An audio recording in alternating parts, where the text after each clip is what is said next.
Hello' everyone, আজি যিহেতু উৰুকা আৰু মই গৈ আছোঁ মোৰ মামা আইতাহঁতৰ ঘৰলৈ। গৈ থাকোঁতেই দেখিলোঁ আজি যিহেতু উৰুকা সেইবাবে ধুনীয়া ধুনীয়া মেজি সাজি পিনি বেচি থকা। ৰুমৰ পৰা আজি ওলাই আহোঁতে ইমানেই জাম পালোঁ, মোৰ যাওঁতে 30 মিনিটমানেই লাগিছে ৰুমৰ পৰা খানাপাৰালৈকে গাড়ী উঠিবলৈ। 15 মিনিটৰ ৰাস্তা 30 মিনিট গতি কৰি যাত্ৰা আৰম্ভ কৰিলোঁ। আৰু নগাঁও ৰহাত বাছখন ৰখোৱাৰ বাবে কি খাওঁ কি নাখাওঁকৈ চাহ একাপকৈ খালোঁ।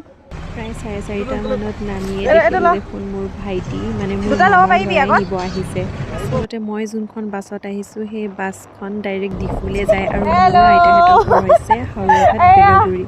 বেলেগ ৰাস্তাৰে ফালৰি কাটি আহিব লাগে কাৰণে মোক মোৰ ভাইটিয়ে লৈ আহিলগৈ। জুইৰ ওচৰত বহি পিঠা বনাই আছোঁ। পিঠা বনাই আছে। ভিডিঅ'টা আপলোড কৰিছিলোঁ। এইফালে মই পিঠা খাই আছোঁ।